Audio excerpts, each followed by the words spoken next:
noite. Hoje é 20 de abril de 2023, véspera de feriado. Está no ar mais uma edição do programa Outubro. Esta semana foi marcada por uma série de notícias que colocaram novamente a política externa do governo Lula no centro do debate político. A viagem à China, em que Lula foi recebido de forma extremamente cordial pelos chineses, as promessas de investimentos do gigante asiático da ordem de 50 bilhões de reais, a rápida, mas barulhenta visita do chanceler russo Sergei Lavrov ao Brasil e a outros países latino-americanos, bem como as reações da Casa Branca e da União Europeia ao posicionamento de Lula sobre a necessidade de uma saída negociada da guerra entre Ucrânia e Rússia, só encontraram rival no noticiário na discussão sobre a nova regra fiscal, aliás, tema do outubro de ontem e do 20 minutos de amanhã, às 11 horas, aqui no canal de Ópera Mundi no YouTube.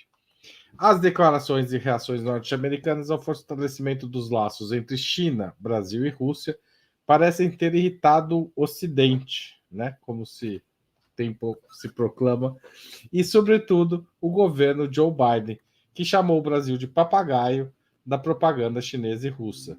Mas, afinal, o quanto uma possível aliança entre os três países irrita os Estados Unidos?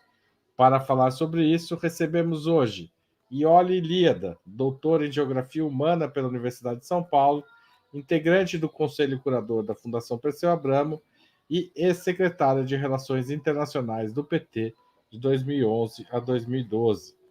Jones Manuel, professor de História, comunicador popular e militante do Partido Comunista Brasileiro. E Pedro Marim, fundador e editor-chefe da revista Ópera, autor de Golpe é Guerra, Teses para Enterrar 2016 e coautor de Carta no Coturno, a volta do Partido Fardado no Brasil.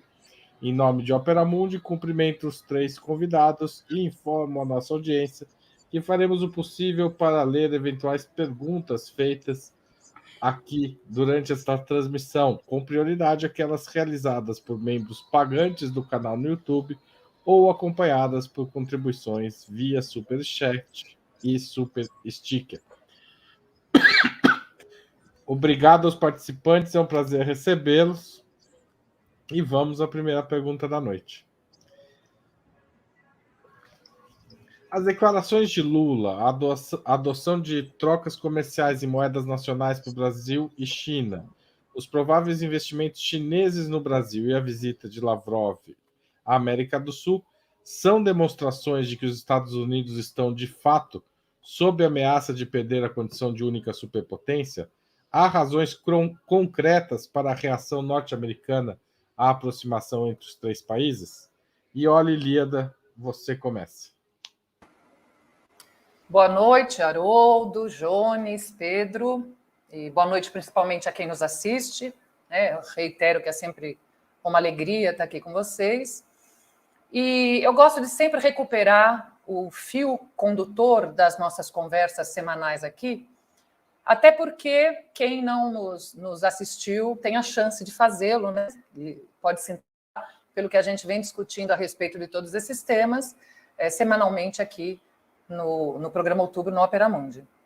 E justamente esta questão sobre o declínio do poder americano, do poder estadunidense, como eu prefiro dizer, foi objeto de um amplo debate há 2 semanas atrás.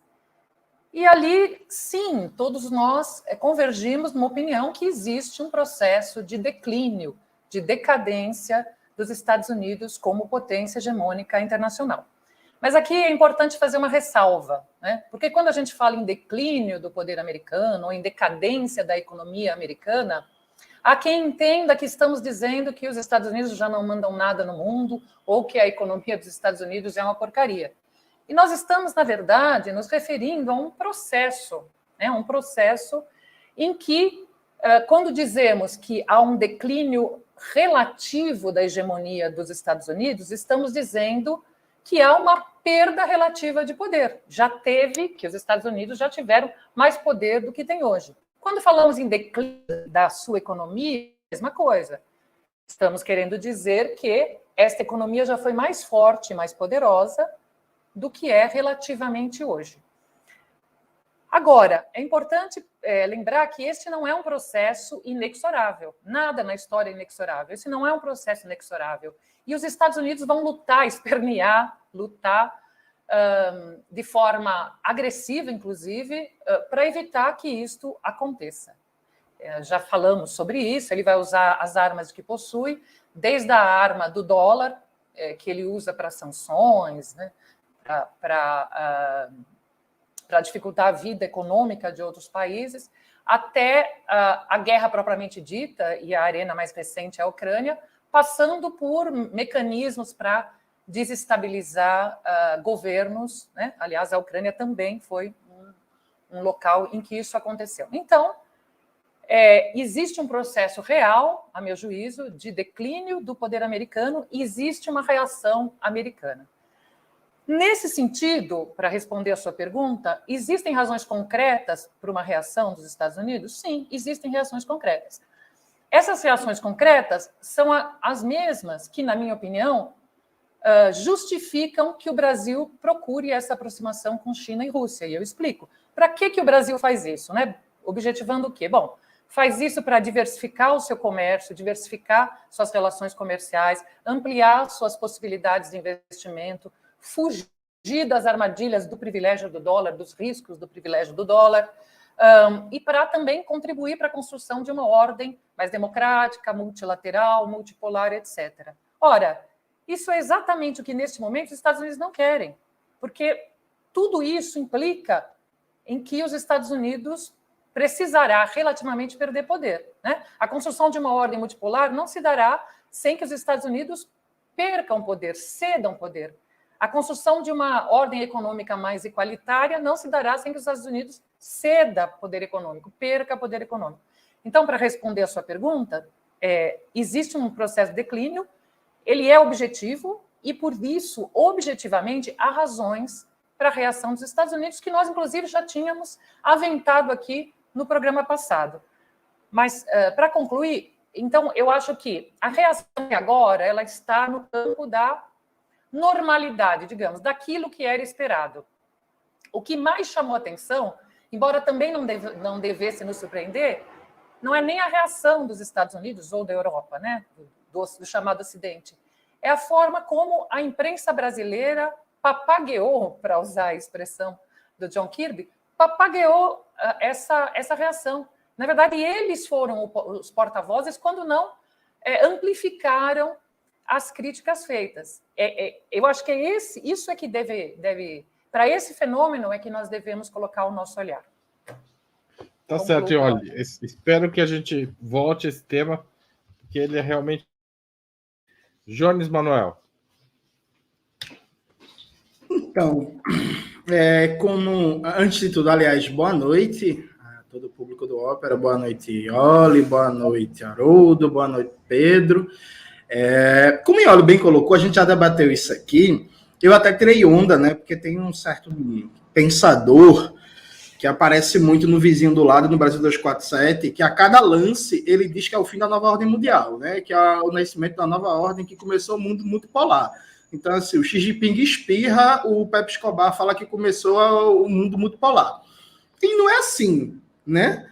Assim, as coisas são um processo e um processo a longo prazo, inclusive, essa tão propalada fim da era do dólar, da hegemonia do dólar, não vai acontecer nos próximos 20 anos, tudo constante. Percebe? A gente está falando de um processo, assim, de longuíssimo prazo, um negócio de 20, 30, 40 anos. Claro que nesse meio do caminho pode ter uma guerra mundial, pode vir um meteoro tipo que dizimou os dinossauros, pode acontecer uma revolução na Turquia, sei lá. Há uma infinidade de processos que podem mudar a temporalidade histórica. Porém, contudo, todavia, tudo constante, os Estados Unidos segue a maior potência mundial pelos próximos 20, 40 anos. Então, é um processo de longo prazo. Esse é um ponto. O segundo ponto é que, veja, muito importante, e aí já a gente vai aprofundar isso, muito importante os anúncios feitos pelo presidente Lula na China, mas, por exemplo, o anúncio de comércio por fora do dólar se deu numa medida que até agora foi apresentada como voluntária. Então, os empreendedores privados, os burgueses, podem entrar ou não nesse novo esquema de pagamento. Então, é uma adesão voluntária. Há que se ver o nível de impacto que isso vai ter na relação do comércio Brasil e China, o quanto isso vai representar, por exemplo, de porcentagem total do comércio, da movimentação financeira. Tem que se ver, por exemplo, os Estados Unidos vão adotar medidas diretas de retaliação contra empresas privadas que aderirem a esse esquema, porque isso vai ter um impacto muito grande no nível de adesão que isso vai ter. Então, assim, tem várias coisas incertas. Várias coisas incertas. Há alguns veículos, algumas reportagens na mídia progressista, dava notícia como se Brasil começa a abandonar o dólar, Brasil começa a sair da esfera do dólar. E tipo assim, galera, calma. Aliado a isso, eu acho que tem um elemento também que a gente não pode desligar a política externa do projeto interno. Como você bem colocou, Haroldo, foi apresentado essa semana o novo teto de gastos, né, o projeto para o Congresso. Esse projeto tem como pressuposto amarrar, reduzir a médio e longo prazo o papel do Estado na condição da economia, de tal sorte que, a depender do mercado privado para caminhar para uma desdolarização, isso significa necessariamente, a nível de economia brasileira, isso caminhar no ritmo mais lento ou, em alguma dimensão, até não caminhar. Né? Acho que esse é um ponto importante, porque, inclusive, na proposta do novo teto de gastos apresentada pelo Fernando Haddad, né, o homem que não conhece a Shein, mas todo dia compra um livro na Amazon, o BNDES e a Caixa estavam juntos. Então, o processo, por exemplo, de usar os bancos públicos para pensar projetos estratégicos de desenvolvimento, inserir, por exemplo, como necessário para o financiamento, trocas comerciais por fora do dólar, isso está limitado.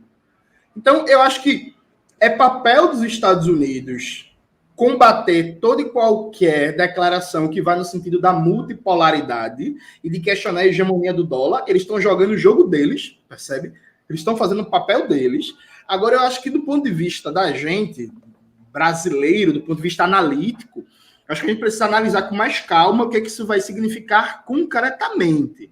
Porque a perspectiva colocada hoje no Brasil, a curto prazo, é de um protagonismo cada vez maior do mercado privado e não do Estado brasileiro, comandando um projeto nacional soberano de desenvolvimento, para não falar de uma revolução socialista. Isso necessariamente limita as perspectivas de desdolarização da economia, porque, para concluir, o ministro Rui Costa, que é um reacionário, diga-se de passagem, falou que o novo PAC vai ser centrado em parcerias público-privadas. Nem vai ser um PAC como foi o antigo do governo Lula. Isso rebaixa ainda mais as perspectivas do Brasil avançar na construção de um mundo multipolar.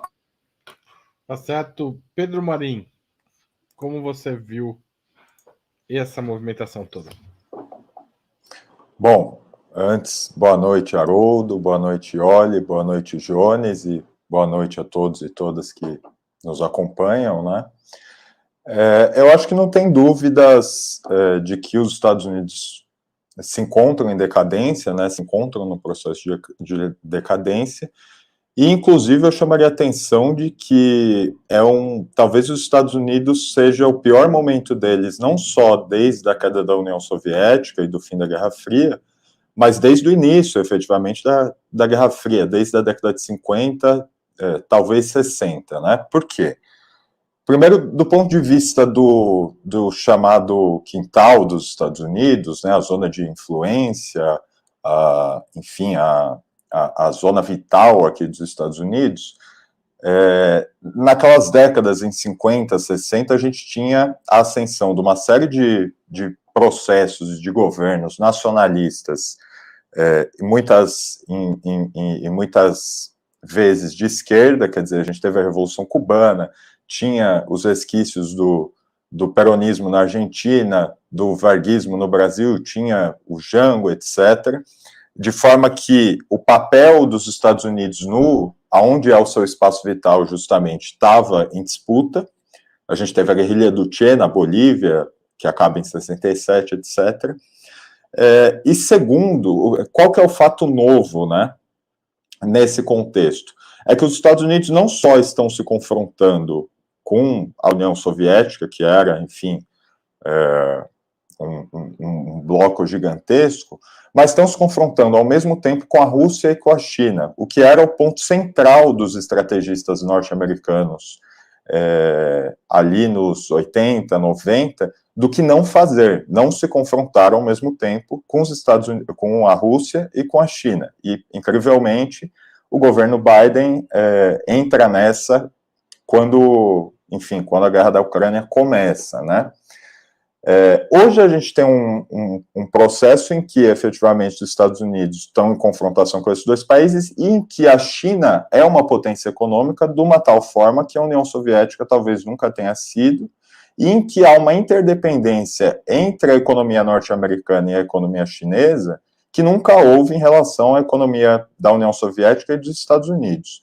E em que, aqui no continente, a gente tem um tensionamento muito grande. Primeiro porque a gente tem governos López Obrador no México, Petro na Colômbia, que sempre estava alinhado aos Estados Unidos, a derrota do golpe na Bolívia, Xiomara Castro sendo eleita, né, mas esposa de um presidente que havia sido derrubado, ela volta em Honduras, Maduro na Venezuela se mantendo apesar das recorrentes tentativas de derrubá-lo, Daniel Ortega na Nicarágua se mantendo apesar das tentativas de derrubá-lo.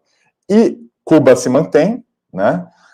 E além disso, a gente tem um processo de muito tensionamento no Chile, que saiu por uma via reformista e bastante conformista com o imperialismo, eu diria, com o governo Boric, mas que continua tensionado.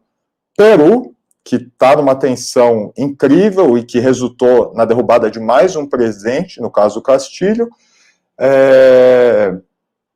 e, é claro, o Equador agora, em que um presidente alinhado aos Estados Unidos está para cair, né, e os americanos aparentemente estão se adaptando.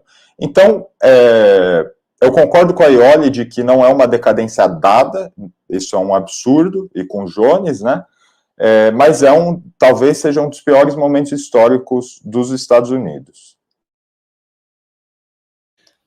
Tá certo.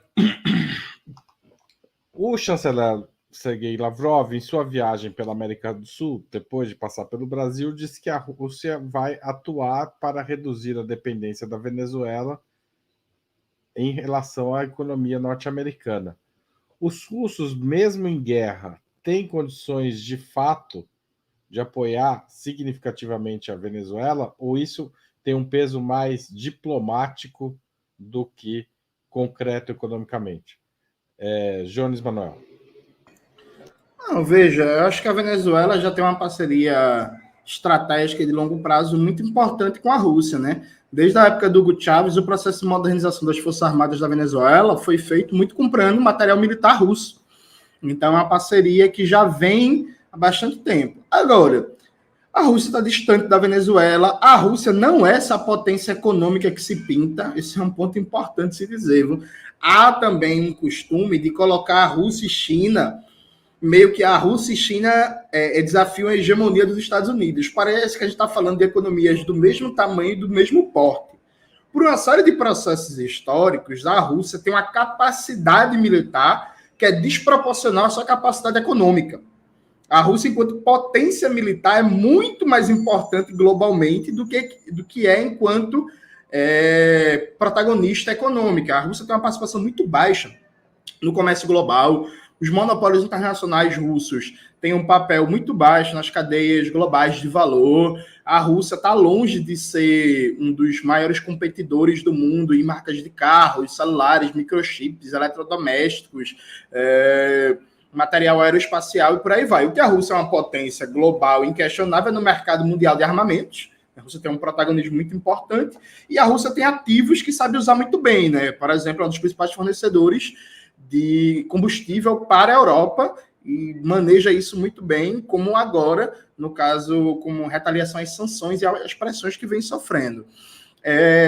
Além disso, o problema da Venezuela, veja, não é tanto os parceiros internacionais. Acho que a Venezuela ela conseguiu, do ponto de vista diplomático, durante 2020 e 2021, se criou uma lenda que, assim, Maduro está isolado. Isso nunca aconteceu. A maioria dos países da Assembleia Geral da ONU, por exemplo, nunca aderiram às medidas unilaterais dos Estados Unidos contra a Venezuela. Eu lembro, inclusive, que saiu uma reportagem na revista Ópera, do Pedro Mari, em que detalhava uma votação que foi proposta pelos Estados Unidos, em que 130 países, se não me falha a memória, votaram contra a resolução dos Estados Unidos, reconhecendo o governo Maduro como governo legítimo da Venezuela. Então, assim, o problema da Venezuela não é bem tanto um problema de isolamento diplomático. A gente está falando muito mais de um problema de uma economia rentista, né? Que é uma monocultura do petróleo, que por uma série de motivos, e que não é um processo fácil, nunca conseguiu se industrializar e que sofre muito com a queda do preço do petróleo no mercado global e com as sanções dos Estados Unidos e o confisco, por exemplo, de reservas que o Reino Unido praticou. Então, a economia venezuelana é uma economia muito frágil. Como a economia é monodependente do petróleo, a capacidade dessa economia de ser asfixiada é muito maior, percebe? De tal sorte que, inclusive, até no cenário atual, a economia venezuelana vem melhorando porque várias sanções dos Estados Unidos foram abrandadas, porque com o resultado da guerra da Ucrânia, tipo, o petróleo venezuelano passou a ser mais importante para os Estados Unidos, inclusive o Maduro voltou até a ser tratado com carinho e amor, né? Eu lembro que quando os Estados Unidos buscaram uma reunião, eu não vou lembrar agora o funcionário de alto nível do Departamento de Estado foi buscar uma reunião com o Maduro assim que começou a guerra da Ucrânia, na mídia burguesa, em alguns setores, se deixou chamar o Maduro de ditador e voltou a chamar ele de presidente. Aí você vê, é um milagre, né? A democracia voltou, bastou eles precisarem do petróleo, é uma coisa linda. Pedro Marim, sua vez. Bom, como o Jones disse, de fato a Venezuela está numa parceria estratégica com a Rússia já há algum tempo, mas de fato essa parceria tem um caráter muito mais militar do que econômico. Além das razões apontadas pelo Jones, eu apontaria mais uma, pegando um gancho dele, que é que, veja, do ponto de vista dos russos, eles não precisam de mais petróleo, compreende? E a Venezuela, o que ela tem a oferecer, fundamentalmente, é isso. Outro aspecto que o Jones coloca é essa questão da distância, né? Quer dizer, imaginar que, como às vezes se imagina em certas leituras um pouco desaforadas de geopolítica, que, por exemplo, a Rússia tem a capacidade de intervenção na Venezuela em algum nível de paridade com os Estados Unidos, isso é um absurdo, né? Então, eu diria que esse tipo de intenção russa vai se dar muito mais no campo militar, e nesse sentido tem sido muito importante, quer dizer, a reorganização do exército venezuelano, e eu diria, é um processo fundamentalmente interno, mas que contou com uma modernização de armamento, etc., em contato com os russos, para mim é o fator fundamental pelo qual o Maduro não foi derrubado numa das 300 tentativas que tentaram fazer contra o seu governo, né? Evidentemente, tem também um fator estratégico aí, que é justamente a reorganização do exército venezuelano, não só numa única entidade militar, num exército convencional, mas com a existência de grupos ali, grupos de guerra não convencional, né, preparados para a guerra de guerrilha, que, inclusive, acabam gerando um desequilíbrio em que o exército, mesmo que o exército não consiga responder a essas intentonas, esses grupos respondendo geram uma situação de caos. Então, veja, para mim, é uma declaração que fica mais no campo diplomático e no campo militar. No campo militar, sim, tem bastante importância. Como o Jones disse, do ponto de vista diplomático, a Venezuela nunca teve assim tão isolada quanto a nossa imprensa gosta de supor, mas do ponto de vista econômico, que é para mim, para a Venezuela, a questão fundamental hoje, a China tem muito mais a oferecer do que a Rússia, sem dúvidas. Tá certo. E olhe, e você, como vê essas declarações da Rússia em relação à Venezuela? Então, na linha dos que me antecederam, né, acho importante lembrar, porque esse assunto vem à tona na medida em que, saindo do Brasil, Lavrov foi para a Venezuela, seguiu para Cuba e vai para a Nicarágua. Então, esse encontro, essa visita, acabou de acontecer. Mas é importante lembrar que essa parceria, que poderíamos chamar, ou que eles gostam de chamar de parceria estratégica, entre Venezuela e Rússia, vem de uma data razoável, vem de algum tempo. Tanto assim que no comunicado da chancelaria, né, do ministro de Relações Exteriores, o Ivan Hill, ministro da Venezuela, no comunicado que ele fez acerca do encontro que ele teve com o Lavrov, ele disse que acordaram basicamente ampliar o ritmo e também o volume, ou também os volumes, da cooperação em matéria de petróleo, medicina, agricultura, farmacêutica e novas tecnologias. Ampliar o ritmo e os volumes, ou seja, trata-se não de acordos novos, mas, na verdade, de reforçar ou incrementar acordos antigos. Também concordo que, do ponto de vista econômico, isso não vai resolver o problema da Venezuela. Aqui, o mais importante é a sinalização geopolítica. Isso é o que mais interessa. E interessa a ambos os lados pelas razões que discutimos até agora. Interessa a Rússia e interessa a Venezuela. E o aspecto que eu gostaria de ressaltar, até porque os que me antecederam já falaram, já meio que esgotaram vários detalhes a respeito disso, é que, novamente, nós temos aqui uma situação que, como vocês sabem, faz tempo que os Estados Unidos tentam desestabilizar os governos de esquerda da Venezuela, utilizando todos os meios, as sanções econômicas, as desestabilizando por dentro, enfim. E o resultado disso acaba sendo, como acontecia na época da Guerra Fria, empurrar esses países para os braços de outros candidatos à potência ou de outros parceiros comerciais, geopolíticos, com alguma força. É interessante, isso aconteceu muito na época da Guerra Fria. Eu sei que meu tempo está acabando, mas eu vou concluir.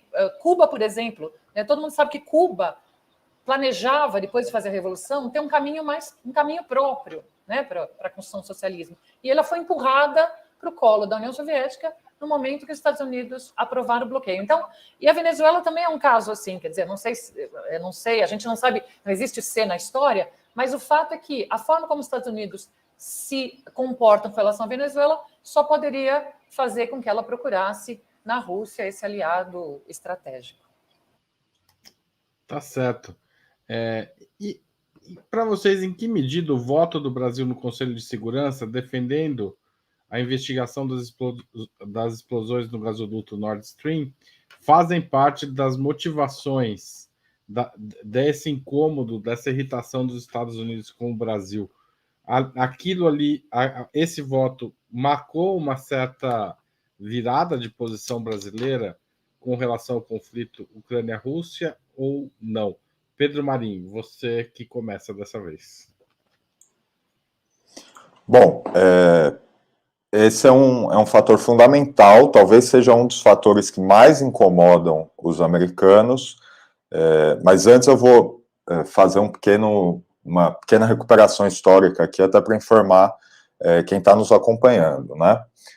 Os gasodutos Nord Stream são gasodutos que sairiam da Rússia, chegariam até a Europa, chegariam à Alemanha, é um projeto conjunto entre os russos e alemães, e que teria aí um caráter geoestratégico de conseguir fornecer o gás para a Europa, que tem uma dependência enorme, como a gente viu agora, ficou muito claro, do gás russo, sem necessariamente passar pelos gasodutos ali da Ucrânia, e, portanto, tanto evitando possíveis problemas de boicotes, esse tipo de coisa, quanto evitando pagar os royalties ali para os ucranianos. Esses gasodutos foram inexplicavelmente destruídos depois do começo da guerra da Ucrânia, alguns meses depois, e nesse ano, um jornalista americano, Simon Hirsch, que é um jornalista respeitadíssimo, que fez uma investigação muito profunda do massacre de My Lai no Vietnã, durante a Guerra do Vietnã, confrontando as posições oficiais, não só do governo americano, mas da própria imprensa alinhada a esse governo, e demonstrando que, de fato, aquele massacre tinha se dado. Um jornalista que tem muitas fontes, desde aquela época, dentro do Pentágono, do Departamento de Estado, ele vem com a revelação de que os americanos seriam os responsáveis pela destruição, pela explosão dos gasodutos Nord Stream, ali no Mar Báltico, se eu não estou enganado. Depois que ele vem com essa revelação, essa matéria dele, que é muito detalhada, é completamente ignorada nos Estados Unidos. Os grandes meios não publicam, como tinham feito, aliás, com a denúncia dele lá na Guerra do Vietnã. No entanto, tem uma enorme repercussão na Europa, e especialmente, é claro, na Alemanha, que era o país que tinha o projeto conjuntamente com a Rússia. E aí, curiosamente, Haroldo, e esse é um ponto interessante, pouco após essa matéria do Seymour Hersh, começou a aparecer, primeiro no New York Times e depois em veículos alemães, uma matéria que dizia que não, que os responsáveis pela explosão do gasoduto Nord Stream, na verdade, não tinham sido os americanos, mas sim um grupo independente pró-ucraniano que teria alugado um iatezinho, um barquinho, e feito a explosão do que é, talvez, um dos maiores gasodutos do mundo, um dos projetos mais estratégicos, mais importantes do mundo. E aí, naturalmente, a versão do próprio Seymour Hersh para isso, e ele escreveu uma matéria recente também sobre isso, é de que essa história, enfim, é um absurdo, que foi uma tentativa dos Estados Unidos encobrirem os seus próprios passos. Então, veja, resumindo aqui, evidentemente, essa é uma questão chave, porque se os americanos destruíram o Nord Stream, eles não destruíram só uma infraestrutura-chave da Rússia, eles destruíram uma estrutura-chave da Alemanha, que é, enfim, um parceiro estratégico americano e que, historicamente, foi justamente o competidor, o maior competidor dos Estados Unidos até o século XX, né? Sim, mas você acha que o voto do Brasil, só para encerrar, para não perder, sua explicação foi muito boa, mas eu queria que você falasse sobre o voto do Brasil no Conselho de Segurança. Pode ter que ser rápido, porque você já estourou seu tempo, mas seria legal. Sim, eu acho que é um fator fundamental, um fator relevantíssimo. Talvez seja, como eu disse no começo, um dos fatores que mais desesperaram os americanos, porque o mundo quer saber se os Estados Unidos, de fato, colocaram uma bomba num projeto de infraestrutura de um de seus aliados mais próximos, né? Então, para mim, essa é uma das questões fundamentais, junto com a discussão que o Lula fez na China sobre a questão do FMI, da hegemonia do dólar, etc., são, para mim, as duas questões fundamentais no momento, né? Tá certo. E olha... Eu não tenho dúvida de que o voto do Brasil no Conselho de Segurança, junto com China e Rússia, incomodou os Estados Unidos. Agora, eu tenho a impressão que esse incômodo tem a ver mais com o conjunto da obra, não foi só com esse fato isolado. Porque, vamos lembrar, os Estados Unidos, ainda no período eleitoral, meio que mandam uma sinalização para o Brasil de que não apoiariam nenhum golpe. Depois, o Biden logo reconhece o Lula, assim que ele é eleito, convida para ir aos Estados Unidos. O Lula vai aos Estados Unidos, embora naquela ocasião já anuncie uma ida também à China, mas e naquele momento também já tivesse ido à Argentina, retomado a CELAC, mas ele vai aos Estados Unidos, se encontra com o Biden, e logo depois, pouco tempo depois, há aquele voto que nós aqui já criticamos, inclusive aquele voto na Assembleia Geral da ONU, voto condenando a Rússia, exigindo que a Rússia se retirasse de todos os territórios ocupados, etc., etc., e etc. Nesse momento, os Estados Unidos acreditavam, na minha avaliação, que o Brasil assumiria uma posição realmente mais próxima ao Biden. E eu acho que a manchete do Washington Post, naquela matéria da semana passada, da quinta passada, foi bem reveladora, porque o título era "O Ocidente esperava que Lula pudesse ser um parceiro". Eu acho isso revelador.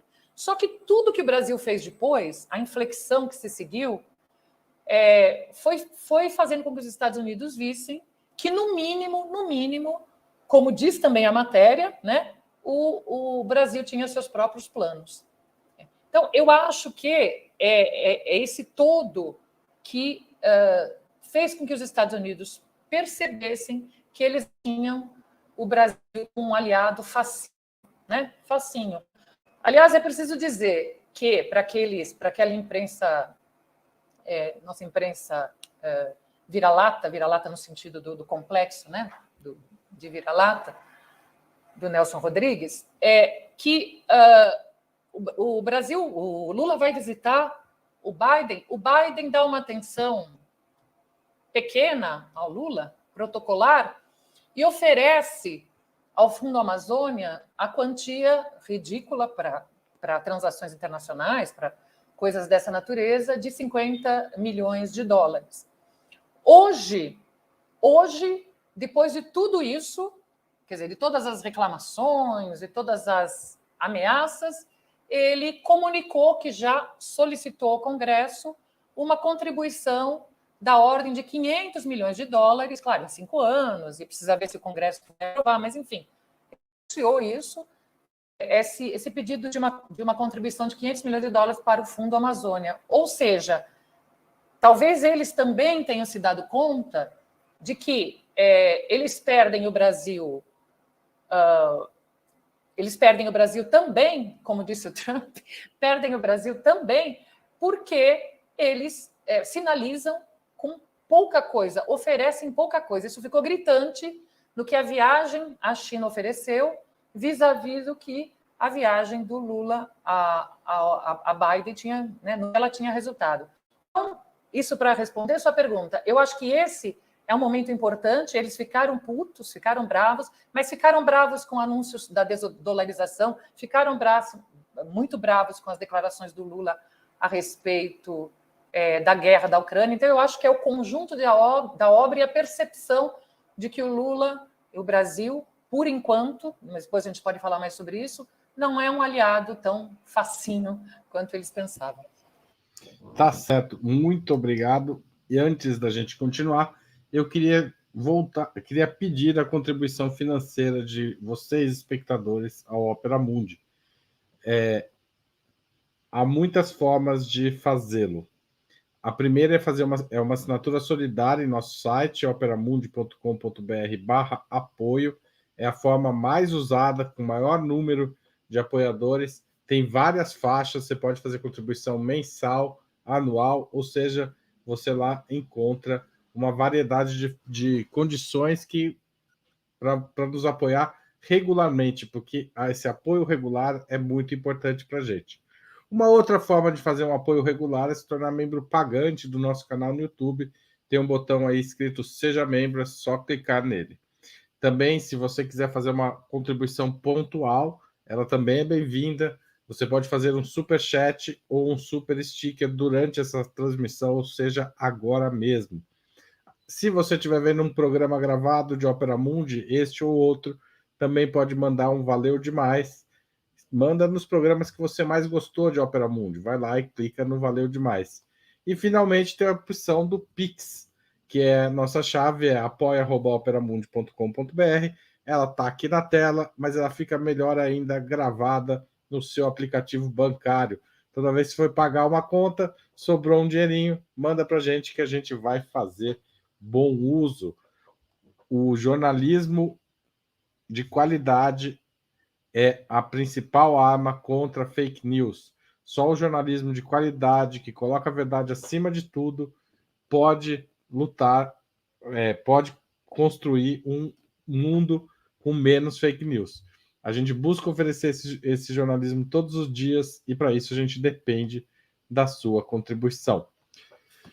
Também nessa semana, após a visita de Lavrov ao Brasil, a generala Laura Richardson, chefa do Comando Sul norte-americano, visitou a Argentina. Na semana passada, a subsecretária de Estado, Wendy Sherman, também esteve em Buenos Aires. Essas duas visitas foram interpretadas pela imprensa progressista argentina como sinais de que os Estados Unidos pretendem tentar bloquear os investimentos chineses no país, que, aliás, já aderiu à nova Rota da Seda, um projeto de atuação comercial global da China. Os Estados Unidos podem tentar usar a Argentina para prejudicar os interesses brasileiros, chineses e russos na América do Sul? E olha... Eu não quero me meter na condução do programa, mas acho que o Jonas não falou na pergunta passada.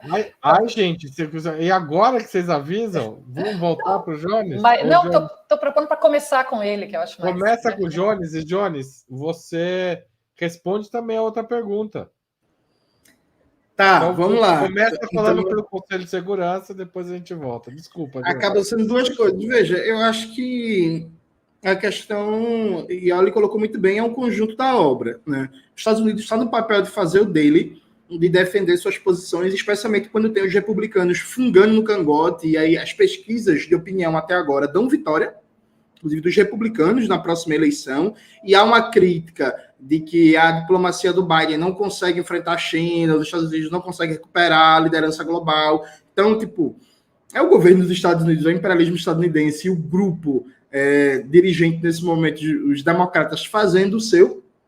Eu acho que também tem um elemento que é, veja, há fissuras na Europa, né? O Macron vem cada vez mais buscando assumir esse papel de apresentar uma nova alternativa para a Europa, que não um papel de submissão absoluta aos Estados Unidos. A Alemanha, com a Angela Merkel, tentava um pouco cumprir esse papel com a vitória da social-democracia. A social-democracia é um cadáver insepulto, né, como diria um grande revolucionário, e tem uma posição muito mais subordinada do que a Merkel, inclusive.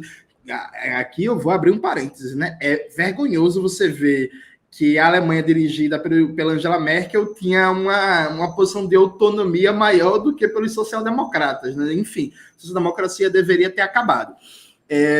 Então, eu acho que tem um problema aí de fundo, né? O Macron, cumprindo, inclusive, uma tradição da burguesia francesa de guardar um certo grau de autonomia frente ao imperialismo estadunidense, tenta aproveitar essa oportunidade histórica para dizer, aqui não está dando certo. Porque a Europa é uma das maiores afetadas pelo custo da guerra até agora, em termos de inflação, aumento do custo de vida. Os dados da economia europeia sinalizam de que o continente pode entrar em recessão. Essa é a tendência, inclusive, nesse momento. De tal sorte que o debate sobre o gasoduto, a sua explosão, todo mundo sabe que foi os Estados Unidos. Eu sabia disso, o Pedro sabe, todo mundo sabe. Isso não é novidade. Então, se me chamar para dar o depoimento, eu posso afirmar com tranquilidade, foi os Estados Unidos que explodiu. A gente sabe disso. E o Brasil tem uma posição que, a meu ver, é correta, porque, veja, ninguém fala isso, mas foi aquele acidente na base de Alcântara, aquilo foi dos Estados Unidos também, viu? E, nesse caso, a teoria da conspiração não, é porque a gente não tem força política para ir a fundo da questão. Mas foi. E é uma posição pró-soberania brasileira, nesse caso o Brasil votar a favor da investigação e não aceitar a desculpa dos Estados Unidos. Porque não tenha dúvidas que, por exemplo, nesse pacote de acordos que os Estados Unidos, o Brasil assinou com a China, tem um acordo de tecnologia aeroespacial sensível. Assim, gente, vamos lá, a gente vive no mundo real, os Estados Unidos vão tentar sabotar isso, né? Vai ter sabotagem industrial, sabe? Tipo, é isso. Os Estados Unidos não vai olhar o Brasil num acordo de tecnologia aeroespacial com a China e vai dizer, perdemos, não dá para fazer nada, eles já assinaram um acordo, vamos respeitar os contratos e fingir que nada aconteceu. Quem respeita os contratos é o PT, por isso que erra tanto, mas fora o PT ninguém respeita contrato não, no capitalismo não, percebe? Então acho que é uma posição, inclusive, do Brasil defensiva. Acho que é necessário, inclusive, dar um novo padrão de civilidade ao direito internacional, porque nos últimos tempos a expropriação das reservas da Venezuela, a explosão do Nord Stream, há um processo de barbarização do direito internacional em que, segundo a mídia burguesa, começou com a Rússia, porque a Rússia invadiu a Ucrânia e é a primeira vez que isso acontece, mas não. Nos últimos anos há um processo de barbarização do direito internacional em que coisas que eram pensadas como muito improváveis, como expropriar as reservas internacionais de um país, por exemplo, passaram a ser normalizadas. Tipo, nada acontece feijoada e é isso aí. Então, acho que a posição do Brasil foi muito acertada. Para finalizar, nem vai dar tempo de entrar no ponto da Argentina, mas para finalizar, acho que tem um ponto aqui importante. Veja. Não, mas eu vou deixar você entrar no ponto da Argentina, eu não vou fazer isso. Não, nem precisa. Eu até deixo para os colegas responderem. Mas veja, essa viagem do Brasil, o presidente Lula foi muito criticado. E aí, nesse ponto, eu vou ser lulista agora. Eu vou agradar meus amigos do PT. Vejam, o Lula não fez nada de errado nessa viagem. Viu? A diplomacia brasileira, inclusive, essa sequência foi um show. Foi um show. Assim, quando criticaram muito Lula, porque, por exemplo, Lula falou que a Ucrânia não volta e que o Zelensky, que a Ucrânia não, a Crimeia não volta e que o Zelensky está querendo tudo e que assim não dá para negociar. Gente, isso é verdade. A Crimeia nunca mais volta. Sabe, tipo, vamos ter um debate realista aqui. Sabe, tipo, essa semana, inclusive, do ponto de vista, a meu ver, de política externa, semana que passou, foi a melhor semana do governo Lula. Foi assim, uma sequência de gols que parecia o esporte naquela campanha da Copa do Brasil que ganhou o título, sabe? Foi muito bom. Que, lamentavelmente, foi ofuscada, porque no dia da viagem o Haddad resolveu combater o contrabando digital e depois falou que comprou tudo de um livro na Amazon e por aí vai, que acabou que no grosso da imprensa brasileira, não que a imprensa ajude, né? Mas enfim, acabou que não se deu o debate e a reflexão necessária sobre o significado. Para não dizer que só foi perfeito, fecha o raciocínio. Uma tragédia, um crime de lesa pátria. O ministro Rui Costa comemorar um acordo com o Fundo Árabe que sanciona a privatização da RLAM. Né? A refinaria Landolfo Alves, lá da Bahia, que foi a primeira refinaria nacional de petróleo, um símbolo da Aeropetróleo Nossa, foi privatizado por 30% do valor do governo Bolsonaro, diretamente envolvido no escândalo das joias, e o ministro fecha um acordo de investimento para produzir hidrogênio verde no valor de 10 bilhões em 5 anos, sancionando a privatização. Mas aí, não que eu esperasse nada diferente do PT, porque o PT nunca reviu uma privatização, né? O PT sempre trabalha com a ideia de privatizou, a gente diz amém e finge que nunca aconteceu. Mas, tirando isso, foi uma ótima semana. Tá certo. Então, eu vou passar para a Iori com a pergunta da Argentina. Depois você volta no final, na sequência, Jones, para comentar ela também. Iori. Puxa, se eu soubesse que o Jones ia criticar tanto o PT, eu não tinha dado essa... Não, então lembrado que ele não tinha falado. O programa virou a balbúrdia. Defenda o PT aqui, olha. Pode, imagina. Não, pelo contrário, eu acho bom que o Jones faça as críticas, porque assim a gente não precisa fazê-las, né? E pode tocar o programa e responder o que... Porque em várias delas eu concordo. Talvez não no tom, eu concordo no conteúdo. Talvez não no tom, mas concordo no conteúdo. Mas, evidentemente, eu estou brincando. Mas indo para a Argentina. Eu acho a pergunta sobre a Argentina muito boa, porque nós discutimos aqui também, na semana passada, quais poderiam ser as reações, não as reações verbais, as reações fáticas dos Estados Unidos diante dessa possível aproximação, não só do Brasil, mas da América Latina como um todo, da China, da Ásia, de outros polos econômicos. E, na ocasião, eu disse que eu achava que a saída bélica, no momento, não está colocada, embora a gente sempre possa surpreender. A saída econômica sempre pode haver sanções, mas o risco é aquele a que eu me referi antes, é empurrar a gente mais ainda, a América Latina, mais ainda no colo de China e outros parceiros. E a terceira alternativa que eu achava mais viável era a desestabilização por dentro. E aí é que eu acho que a Argentina pode ser um elo débil. Vocês sabem que há eleições este ano na Argentina. Como todos sabem, a Argentina é o segundo país mais importante da América do Sul. E há eleições esse ano. E a Argentina está com dois problemas graves, passa por dois problemas graves. Um é um problema econômico. O governo Fernandes herda uma situação econômica muito difícil do Macri, do governo anterior, do governo do Maurício Macri, e que ele nunca conseguiu resolver. Eram problemas sociais graves, né? Então, pobreza, até fome na Argentina, desigualdade, etc. E um problema de um empréstimo contraído pelo Macri junto ao FMI, que precisava ser pago com todas aquelas condicionalidades impostas.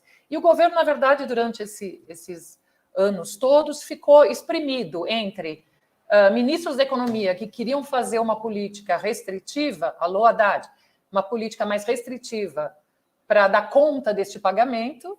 Quer dizer, veja, é um problema que nós não temos, na verdade, nós não temos dívida externa, dívida com o FMI, mas entre aqueles que queriam fazer uma política restritiva para pagar a dívida, isso só ampliava os problemas sociais, e aqueles que tentaram, depois houve troca no comando da economia, e tentaram resolver os problemas sociais, só que já numa situação em que a economia estava muito fragilizada para isso. Enfim, este é o cenário econômico. Inclusive, tem havido manifestações, ainda são pequenas para os padrões argentinos, mas tem havido quase todo dia manifestações fora a FMI, é algo que a gente esqueceu, né? A gente já fez isso aqui e a gente esqueceu. E o segundo problema que decorre desse é o problema político. Há eleições esse ano, a situação dos governistas não está nada boa. Quem tem aparecido quer dizer, depende um pouco se aparece a Cristina como candidata, melhor se a governista é quando a Cristina é candidata, embora haja uma dúvida sobre se ela vai poder ser candidata por causa dos problemas judiciais que ela está submetida, e os outros candidatos são frágeis, e as pesquisas, a última pesquisa mostrou que, em primeiro lugar, eu tenho até aqui os números, acho que vale a pena.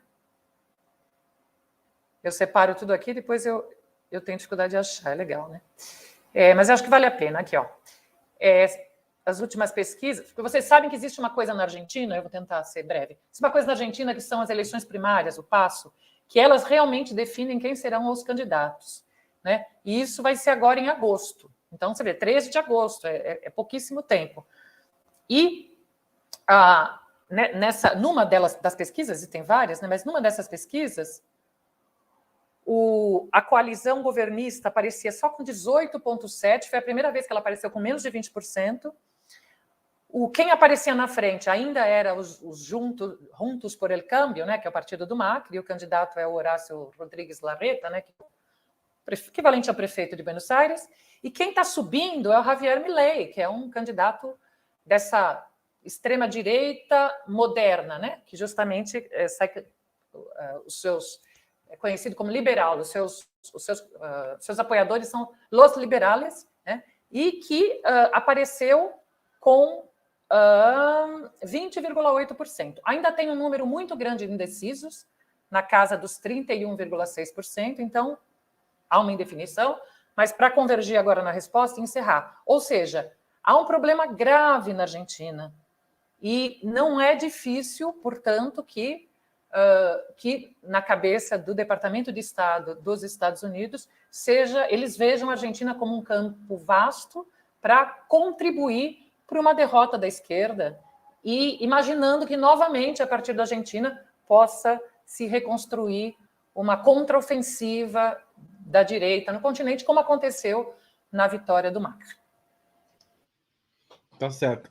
Pedro Marim, depois vou dar um tempinho para o Jones também, não vai ficar de fora desse assunto, não. Bom, a Iole falou genialmente sobre a situação interna da Argentina e a tensão pré-eleitoral ali na Argentina, o que, claro, é um dos cálculos dos americanos nesse momento, mas, primeiro respondendo a pergunta, sim, os americanos pretendem usar a Argentina contra o Brasil e, se possível, o Brasil contra a Argentina, e eu posso afirmar assim porque essa é uma estratégia de longa trajetória dos americanos no continente. Tem, inclusive, um livro muito bom, genial, do Luiz Alberto Muniz Bandeira, que é Brasil, Argentina e Estados Unidos, conflito e integração na América do Sul, ou alguma coisa do tipo. E já no prefácio já se fala ali sobre essa longa trajetória, né, de balancear um dos países com o outro. Então, como a Iole falou da questão interna, existe um cálculo geopolítico que é fundamental, que é, se Brasil e Argentina se unificarem num bloco latino-americano, especialmente num contexto em que, se você tem a Bolívia, além disso, você fundamentalmente vira o continente, do ponto de vista geopolítico. Isso se deve muito por conta... bom, o Brasil tem uma costa gigantesca, né, pegando aqui toda a face ocidental do continente, mas a Argentina é a porta de entrada para o Prata, né, a Bacia do Prata, que fundamentalmente vai cair lá na Bolívia, quase no Paraguai. Isso, naturalmente, Haroldo, no século XIX, quando essa tensão começa em relação a Inglaterra e Estados Unidos e a disputa da Argentina e Brasil, a disputa, como eu posso dizer, influenciada, né, aumentada por essas duas potências, Inglaterra e Estados Unidos, claro que naquele momento isso tinha um maior peso, porque a navegação tinha um maior peso, mas a gente não pode se iludir achando que, porque hoje existem caças e aviões e etc., isso não tem peso. Então, sim, para mim está muito claro que, como a Ioli falou numa outra resposta, os Estados Unidos perceberam que o Brasil não vai vir de graça assim, que o governo Lula não vai se alinhar automaticamente ao Biden, porque ele fez alguns acenos à manutenção das eleições, do processo eleitoral normal no Brasil, e me parecem que já começam a mover peças na Argentina, sendo que estão impossibilitados, ou ao menos está muito difícil continuar mexendo as peças na Colômbia, no México, na Bolívia, como vinham fazendo, né? Certo. E você, Jones, como você participa desta nossa questão? Veja, eu tenho um comentário rápido. Eu acho que o governo Alberto Fernandes é uma lição muito importante para o Brasil. O Alberto Fernandes pegou uma herança maldita, que foi o acordo com a FMI, que terminou de afundar a Argentina. A Argentina tem um problema histórico que é uma economia altamente dolarizada e com um nível de vulnerabilidade externa muito maior que a economia brasileira. Por exemplo, a Argentina não tem nada parecido com as reservas cambiais que o Brasil conseguiu acumular durante o primeiro período governativo do Lula. De tal sorte que, quando o Alberto Fernandes ganha a eleição, se tinha uma escolha de Sofia ali para fazer. A gente mantém um acordo com o FMI, faz a gestão disso e tenta fazer um governo minimamente popular, que foi o que foi feito, ou a gente parte para o enfrentamento, que seria ultra radical, rompe o acordo com o FMI, tenta buscar fontes de financiamento rebeldes e enfrentar todas as sanções e sabotagens que viriam em decorrência disso. A escolha do Alberto Fernandes, do peronismo argentino, foi manter o acordo com o FMI. Isso foi trágico. Percebe? Isso tirou todo o potencial transformativo do governo. Na prática, o governo Alberto Fernandes é um governo que tenta remendar o nível de destruição social que a Argentina sofreu com o Macri. Grosso modo é isso. Assim, recompor políticas públicas, recompor ministérios que foram finalizados, gerar um pouquinho mais de emprego, combater um pouquinho mais a fome, voltar a apoiar a agricultura familiar, voltar a apoiar as cooperativas de produtores e por aí vai. Muito parecido com o cenário brasileiro. A gente tem uma escolha de Sofia agora também, né? E, pelo visto, a tendência do governo Lula, com o novo teto de gastos, é fazer a mesma escolha que os peronistas fizeram na Argentina. Para mim, o final vai ser o mesmo. Dito isso, a Argentina tem um nível de integração, nesse momento, maior com a China, muito mais ousado do que o Brasil. A Argentina é parte da nova Rota da Seda. E o pessoal fala que eu pego no pé do Haddad. Eu juro que não. Eu juro que não. Mas o Haddad foi para a China agora dando uma declaração dizendo que o Brasil não tinha intenção de fazer parte da nova Rota da Seda. Então, assim, a gente... Inclusive, recentemente saiu uma matéria de novo na revista Ópera sobre os investimentos que o governo Fernandes acertou com a China, que pegam ali exploração de petróleo na Patagônia, desenvolvimento tecnológico e por aí vai. E aí, qual é a malícia? Para concluir o raciocínio. A Argentina fechou acordos estratégicos muito importantes com a China, só que o nível de maturação, ou seja, o resultado desses investimentos na economia, vai demorar uma escala de 2 ou 3 anos para ter um efeito significativo. Se perde a eleição, é capaz desses contratos serem cancelados, porque, de novo, a direita não respeita contrato, só quem respeita contrato é o PT. Mas ninguém respeita contrato, não. Esses contratos vão ser cancelados. Caso o peronismo ganhe a eleição, sabe-se lá com que candidato... Aí, inclusive, a tendência pode ser que o próximo período argentino seja até melhor do ponto de vista econômico, com o resultado concreto desses investimentos da nova Rota da Seda. Tá certo. Tem eu tenho... O Haddad foi muitas vezes mencionado aqui, então eu vou mencioná-lo também. Ele vai entrar, direito de resposta com o Haddad. Pois é, Haddad vai ter que vir aqui a semana que vem falar, porque só falou dele. Ainda sobre a China, um dia após o governo brasileiro recuar da cobrança do imposto de importação sobre produtos enviados por pessoas físicas, mas vendidos por grandes plataformas como Shein e AliExpress, expediente usado para burlar as regras alfandegárias brasileiras, a Shein anunciou investimentos no Brasil que prometem criar 100 mil empregos no país e ampliar o fornecimento de produtos brasileiros na plataforma. Como vocês avaliam esses dois movimentos, o recuo do governo e os investimentos da Shein? Eu vou passar para a Iole, porque daí já ela pode misturar tudo nessa conversa e deixar aqui mais animada ainda a nossa noite. Eu vou tentar ser sucinta para dar mais tempo para o Jones, né? Não, falando sério, eu acho que isso só demora. Esse movimento foi atabalhoado, atrapalhado, desastroso num certo sentido, porque veja bem, essa medida anunciada assim do nada, primeiro foi anunciada como uma medida fiscal, arrecadatória. Olha, nós vamos lá conseguir os nossos 8 bilhões, 50 que nós estamos prometendo no arcabouço fiscal, conseguir isso com uma medida simples, que é acabar com a taxação de pessoas físicas, acabar com a isenção de pessoas físicas, etc. Uma medida que afetava a classe média e setores populares, quer dizer, mas foi anunciada como uma medida fiscal. Logo em seguida, como a repercussão foi ruim, se disse, não é nada disso, não é por razões fiscais, até porque pegava mal você começar a sua busca por arrecadação fiscal nos setores mais populares. Então, não é nada disso. O que nós queremos, na verdade, é resolver um problema de irregularidade fiscal, ou seja, empresas que estão utilizando desse expediente para evadir o fisco, para sonegar imposto. Continuou gerando um grande problema até que, e as informações são de que foi uma decisão do próprio Lula, o governo resolveu acabar com essa medida. Só que o estrago já estava feito. E a pesquisa Quest, que foi divulgada essa semana, mostrou que é bem interessante, né? Porque a popularidade do Lula, do governo Lula cai, ela não está num nível muito alto, ela caiu de 40 para 36, mas quando se pede para apontar alguma medida negativa, uma grande parte diz que não sabe, 30 e tantos % diz que não sabe. Só que a medida negativa que mais foi citada foi essa, da taxação desses produtos. Então, olha o estrago que foi feito.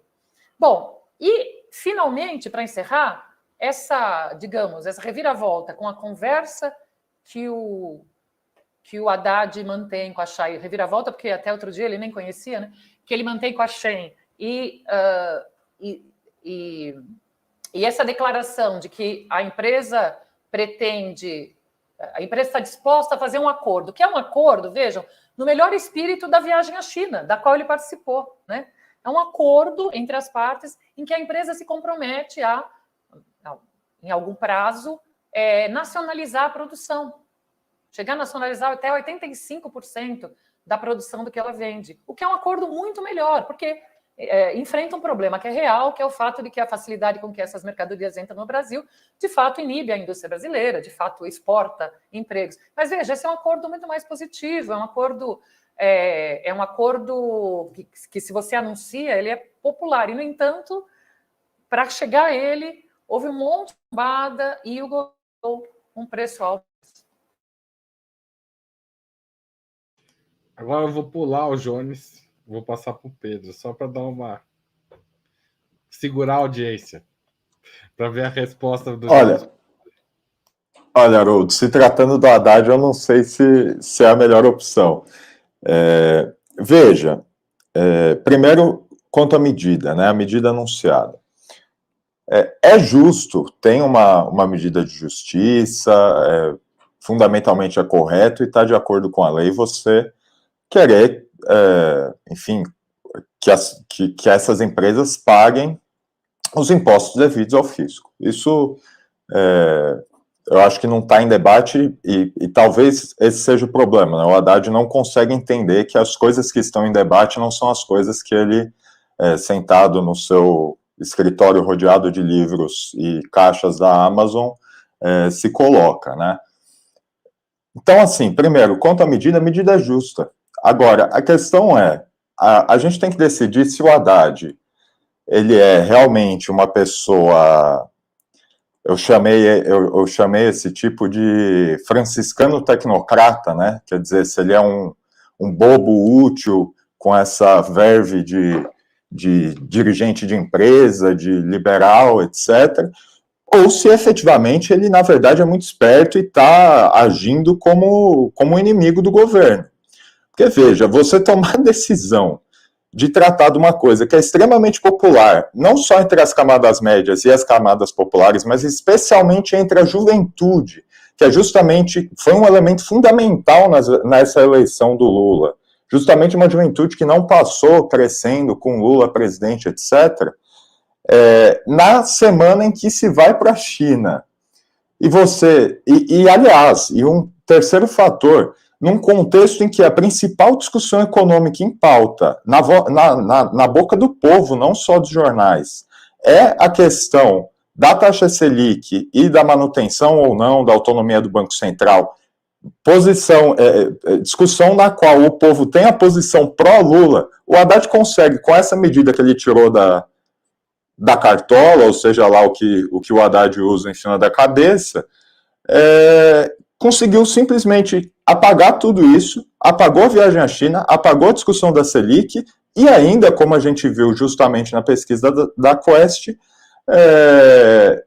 eu acho, né, se tornou o principal fator, a principal notícia negativa que as pessoas identificam em relação ao governo Lula. Quer dizer, se o Haddad for um bobo e não um inimigo do governo, é para ele realmente refletir que, assim, talvez o ministro da Fazenda deva conhecer o que é a Shine, né? Talvez o ministro da Fazenda deva ter uma afinidade cultural, né? Deva ter um contato com as coisas, mesmo que sejam as coisas bobas que o povo faz, né? E não as coisas geniais, como apoiar o Jeff Bezos comprando livro pela Amazon. Mas talvez seja importante, porque é esse povo, afinal, cuja economia ele rege, né? E quanto ao anúncio da Shine, eu concordo plenamente com a Ioli. Enfim, no fim, a Shine foi mais responsável do que o próprio ministro, né? E, claro, é uma medida excelente, é uma medida que não só resolve o problema, né, fundamentalmente, como tem essa capacidade de criar empregos aqui no Brasil, o que é bastante curioso, talvez seja até um elemento aí para se pensar a relação China-Brasil, justamente quando se tem uma empresa desse porte tão disposta a discutir esse tipo de coisa de uma forma tão aberta. Eu não sei se a Amazon está tão disposta assim a abrir vaga de emprego no Brasil e quais empregos serão esses, etc. Tá certo. Jones Manuel. Veja, os pontos principais já foram abordados, então vou pegar alguns pontos laterais. Depois do episódio da Shine, saiu uma matéria no Globo em que, segundo o Globo, e aí não foi desmentido pelo governo, mas segundo o Globo, o ministro Paulo Pimenta, da SECOM, decidiu que a partir de agora as medidas anunciadas pelos ministérios teriam que primeiro passar pela SECOM para depois serem anunciadas para se pensar táticas de comunicação. Se isso for verdade, é um absurdo, nível de amadorismo. Né? Porque, para mim, eu, inocente como sou, meus poucos 33 anos, eu imaginava que toda medida ministerial deveria passar a articular pela SECOM, para a SECOM pensar, inclusive, como parte de uma tática global de comunicação do governo com a sociedade. Né? Acho que esse é o primeiro ponto. Então, assim, eu espero que, se era assim mesmo, se cada ministério funcionava como uma ilha, em que a SECOM via a posteriori o impacto da medida, que isso mude. Acho que esse é o primeiro ponto. O segundo ponto é que na internet algumas pessoas simpáticas ao governo vieram com a desculpa que a Haddad não tinha que conversar com a Chay e com a Shopee antes, não, porque eram fraudadoras, estavam burlando a legislação brasileira e que não tem que conversar com isso. Acho que tem um ponto fundamental. O glorioso Cabo Daciolo, na campanha de 2018, prometeu expropriar todas as empresas que devem à União, que têm dívidas com o Estado brasileiro. Se isso acontecesse, seria a Revolução Brasileira, porque é impossível você achar um grande grupo econômico no Brasil que não deva à União. Então, assim, a ideia de não vamos conversar com os sonegadores de impostos, pelo amor de Deus, né, gente?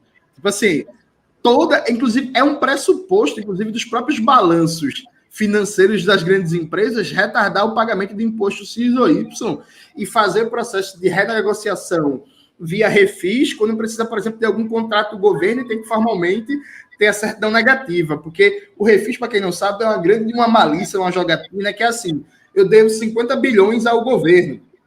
Aí, eu entro no refis e começa um programa de pagamento parcelado da dívida. A partir do momento que eu pago a primeira parcela, eu já tenho uma certidão negativa que não devo nada. É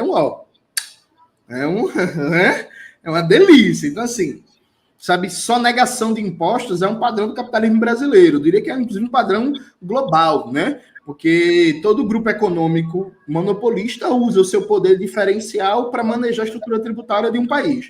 E aí tem um terceiro ponto que é, gente, veja só,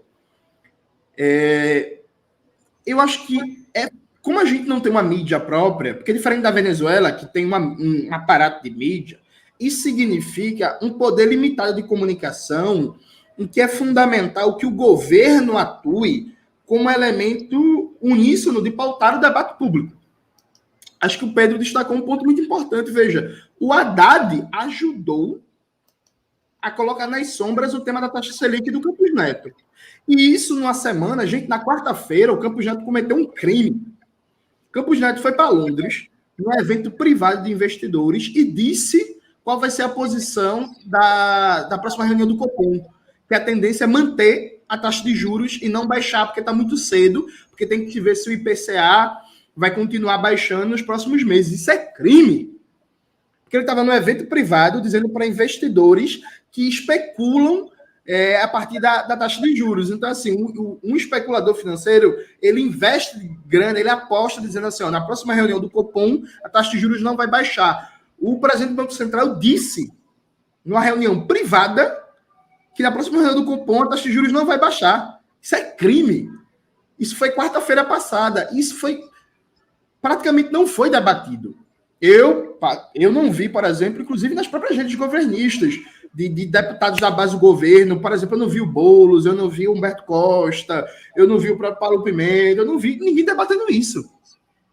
Eu vi a Carta Capital, que soltou uma matéria, o Reinaldo Azevedo, saiu uma nota na Folha, a nota da Folha não era crítica, porque a gente estava debatendo Shopee, Shine, não sei o que, percebe a gravidade do negócio? Então, assim, eu recomendo o ministro Haddad pare de falar, que é horrível, inclusive, uma comunicação tecnocrata, é incapaz de pronunciar a palavra pleno emprego, é incapaz de pronunciar palavras como redução do custo de vida, e o governo volta a ter uma estratégia de pautar a redução da taxa Selic, porque, para concluir, veja, além do perigo que é o teto de gastos, os sinais de deflação estão aumentando, viu?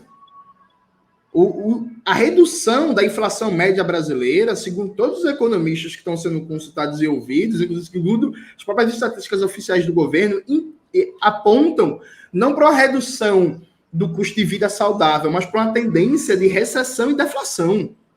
Então, assim, baixar a taxa de juros continua sendo uma questão de sobrevivência. Nesse sentido, eu recomendo até uma entrevista recente do Lindenberg Farias, o Lindenberg, na declaração que foi lapidar, o Lindenberg falou assim, se essa taxa de juros continuar nesse patamar 3,75%, a gente vai terminar o ano com a recessão.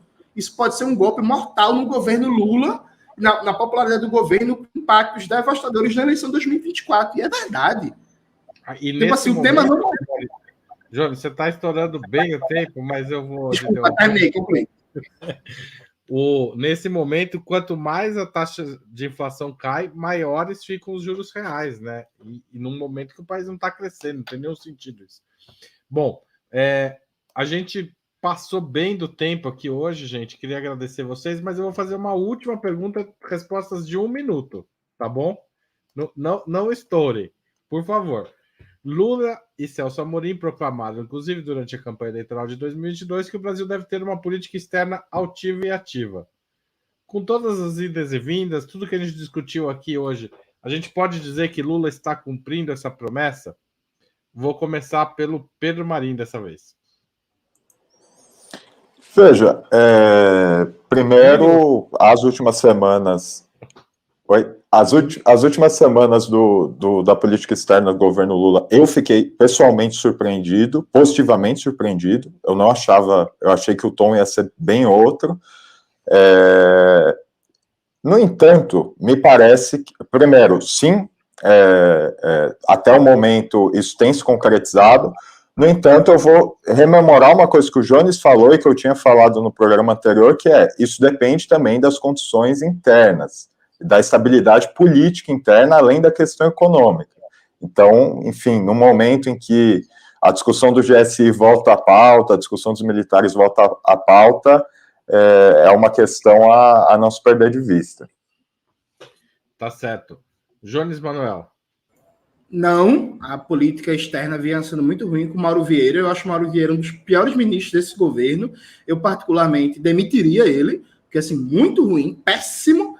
Porém, contudo, todavia, o Celso Amorim está ali. O Celso Amorim, assim, dispensa elogios e qualificações, né? Um dos quadros mais preparados da política brasileira, de longe, assim, é assessor especial. E o Lula também, quando pega as rédeas do negócio, o negócio funciona bem. Mas esse Mauro Vieira, para mim, não empolga não, viu? O Mauro Vieira é o Vitor Pereira, técnico de futebol da política. Tá certo. Eu, como corintiano, só não posso achar mais grave essa acusação do que um flamenguista. E olha... Telegraficamente, de novo fazendo aqui a genealogia dos nossos programas. Quando houve o voto do Brasil na Assembleia Geral da ONU, voto junto com os Estados Unidos e Europa, nós respondemos a uma pergunta aqui sobre se isso significava uma mudança estratégica na orientação da política externa brasileira. Os três que estavam aqui, eu não lembro mais qual era a composição da bancada, mas nós três que estávamos aqui dissemos que achávamos que era muito cedo para dizer, que tinha sido um erro, mas que era muito cedo para dizer isso. E, de fato, por tudo que aconteceu, neste momento, nós podemos há uma intenção, no mínimo, do Lula, do Celso Amorim, em fazer uma política, em manter uma política ativa e altiva. Mas, e com isso eu encerro, a gente não pode esquecer de uma coisa. A gente sempre diz que este governo está em disputa. E o que a gente não pode esquecer é que também a política externa do governo brasileiro está em disputa. Tá certo, gente. Muito obrigado por essa noite. Acho que foi bastante produtiva, muitas informações, conectamos muitas coisas e foi um prazer receber vocês. Até semana que vem. Valeu. E valeu a todo mundo que assistiu a esse programa, participou do chat, contribuiu, compartilhou, mandou para frente essa história. Valeu e até mais. Tchau, tchau.